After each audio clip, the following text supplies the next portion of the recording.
Hello everybody, welcome to this English lesson, and today, in this lesson, we are going to learn 10 idioms.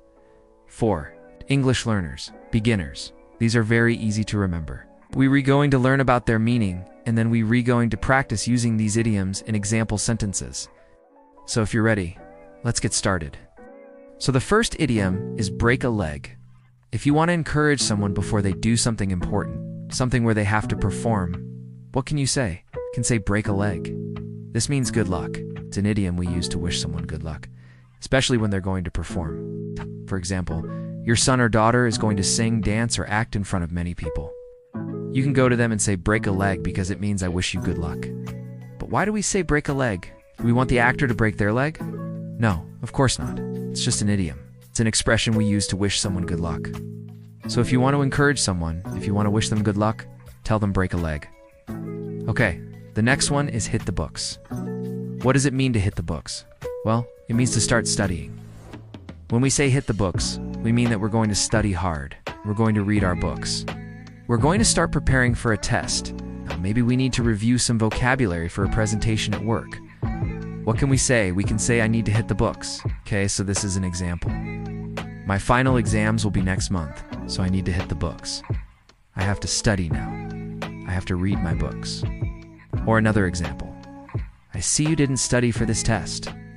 What were you doing? I was watching TV. Oh, well, now you need to hit the books.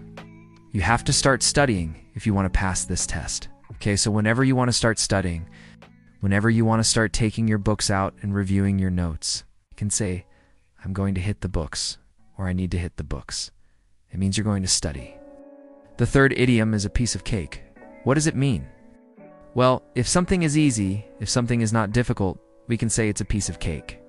For example, your friend asks, how was your history test? And if it was easy, you can say it was a piece of cake. The test was very easy.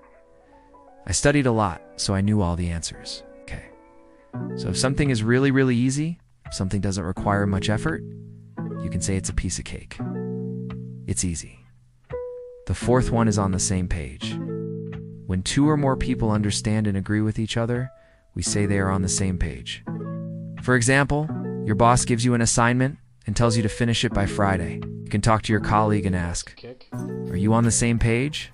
Do you also have to finish the project by Friday? Or you can talk to your friend and ask, are you on the same page? You also think that we should go to the beach this weekend? So whenever you want to know if someone agrees with you, if someone understands what you're talking about, you can ask them, are you on the same page? The fifth one is at the end of the day. At the end of the day, there are only two things that really matter in life: happiness and health. Here you see we're talking about happiness and health, two very general topics. So when you say at the end of the day, you're referring to a general conclusion. At the end of the day, no one can help you. You have to help yourself. At the end of the day, you're the one responsible for your actions. So whenever you want to refer to a general conclusion, you can say, at the end of the day, okay, the next one is get along with. If you get along with someone, it means you have a friendly relationship with that person. For example, you can ask a mutual friend, how do you get along with your sister? Do you have a good relationship? Or maybe you re-talking to your teacher and you want to know how he or she gets along with the students. Maybe your teacher has a good relationship with the students. Maybe your teacher doesn't get along with the students. So when you say get along with, you're talking about your relationship with someone else, okay? A person, a family member, a colleague, a classmate, whatever. Whenever you want to talk about your relationship with someone, you can say, how do you get along with? And then the name of that person. The next one is go with the flow. So when you go with the flow, it means you allow yourself to enjoy whatever is happening. For example, maybe you don't like your job, but instead of constantly complaining, you can say, I'm just going to go with the flow. I'm just going to enjoy whatever is happening right now. Or for example, you're on vacation. Your plan was to visit 5 museums, but it's raining. So you can say, well, I planned to visit those museums, but now it's raining. I'm just going to go with the flow. I'm just going to enjoy myself wherever I am. So whenever you want to allow yourself to enjoy the present moment, to enjoy whatever is happening, you can say, I'm just going to go with the flow. The next one is in a nutshell. If you want to describe something very briefly, if you want to give a brief description of something, you can say in a nutshell. For example, you're studying for your final exams. A friend asks, What's this class about? You can say, this class is about adjectives. It's a grammar class. In a nutshell, it's a class where we learn adjectives. Or you can talk to your friend about your new job. You can say, this new job is challenging. In a nutshell, it's a job where I have a lot of responsibilities. So whenever you want to describe something very briefly, you can say in a nutshell. The next one is get into.